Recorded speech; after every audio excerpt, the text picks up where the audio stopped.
சங்கீதம் 107 அதிகாரம். கர்த்தரை துதியுங்கள், அவர் நல்லவர், அவர் கிருபை என்றும் உள்ளது. கர்த்தரால் சத்துருவின் கைக்கு நீங்களாக்கி மீட்கப்பட்டு கிழக்கிலும் மேற்கிலும் வடக்கிலும் தெற்கிலும் உள்ள பல தேசங்களிலும் இருந்து சேர்க்கப்பட்டவர்கள் அப்படியே சொல்ல கடவர்கள். அவர் தாபரிக்கும் ஊரை காணாமல் வனாந்திரத்திலே அவாந்திர வழியாய் பசியாகவும் தாகமாகவும் ஆத்தும தோய்ந்ததாகவும் அலைந்து திரிந்தார்கள். தங்கள் ஆபத்திலே கர்த்தரை நோக்கி கூப்பிட்டார்கள். அவர்கள் இக்கட்டுகளிலிருந்து அவர்களை விடுவித்தார்.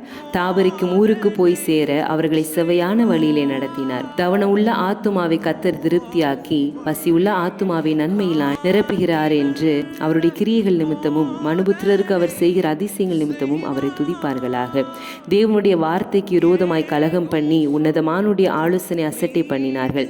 அந்தகாரத்திலும் மரண இருளிலும் வைக்கப்பட்டிருந்து ஒடுக்கத்திலும் இருப்பிலும் கட்டுண்டு கிடந்தார்கள். அவருடைய இருதயத்தை அவர் வருத்தத்தால் தாழ்த்தினார். சகாயர் இல்லாமல் விழுந்து போனார்கள். தங்கள் ஆபத்திலே கர்த்தரை நோக்கி கூப்பிட்டார்கள். அவர்கள் இக்கட்டுகளிலிருந்து அவர்களை நீங்களாக்கி ரட்சித்தார். அந்தகாரத்திலும் மரண இருளிலும் இருந்து அவர்களை வெளிப்பட பண்ணி அவர்கள் கட்டுகளை அறுத்தார். கர்த்தர் வெண்கல கதவுகளை உடைத்து இருப்பு தாழ்பால்களை முறித்தார் என்று அவருடைய கிரியைகள் நிமித்தமும் மனுபுத்திரருக்கு அவர் செய்கிற அதிசயங்கள் நிமித்தமும் அவரை துதிப்பார்களாக. நிர்மூடர் தங்கள் பாதக மார்க்கத்தாலும் தங்கள் அக்கிரமங்களினாலும் நோய் கொண்டு ஒடுங்கி போகிறார்கள். அவர்கள் ஆத்துமா சகல போஜனத்தையும் ஆரோசிக்கிறது. அவர்கள் மரண வாசர்கள் பரியந்தம் சமீபிக்கிறார்கள். தங்கள் ஆபத்திலே கர்த்தரை நோக்கி கூப்பிடுகிறார்கள். அவர்கள் இக்கட்டுகளுக்கு அவர்களை நீங்களாக்கி ரட்சிக்கிறார். அவர் தமது வசனத்தை அனுப்பி அவர்களை குணமாக்கி அவர்களை அழிவுக்கு தப்புவிக்கிறார்.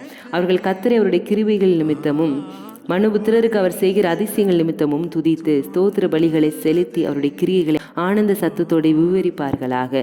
கப்பல் ஏறி கடல் யாத்திரை பண்ணி திரளான தண்ணீர்களிலே தொழில் செய்கிறார்களே, அவர்கள் கர்த்தருடைய கிரியைகளையும் ஆழத்திலுடைய அதிசயங்களையும் காண்கிறார்கள். அவர் கட்டளையிட பெருங்காற்று எழும்பி அதன் அலைகளை கொந்தளிக்க பண்ணும். அவர்கள் ஆகாயத்தில் ஏறி ஆழங்களில் இறங்குகிறார்கள். அவர்கள் ஆத்துமா கிளேசத்தினால் கரைந்து போகிறது. வெறித்தவனை போல் அலைந்து தடுமாறுகிறார்கள். அவர்களுடைய ஞானம் எல்லாம் முழுகி போகிறது.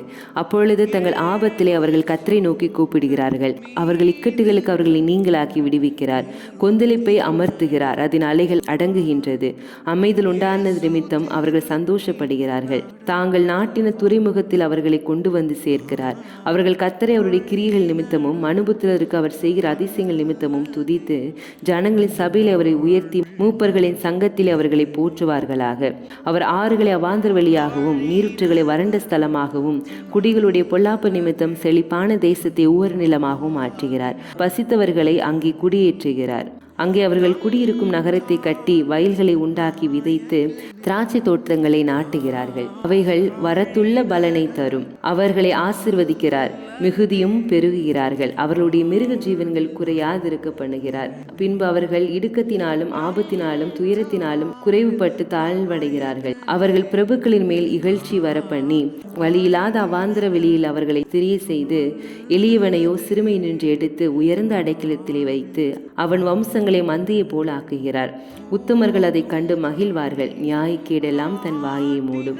எவன் ஞானம் உள்ளவனோ அவன் இவைகளை கவனிக்க கடவன். ஞானவான்கள் கர்த்தருடைய கிருபைகளை உணர்ந்து கொள்வார்கள். போகும் வழியை காட்டி நல்ல போதனை செய்வார்.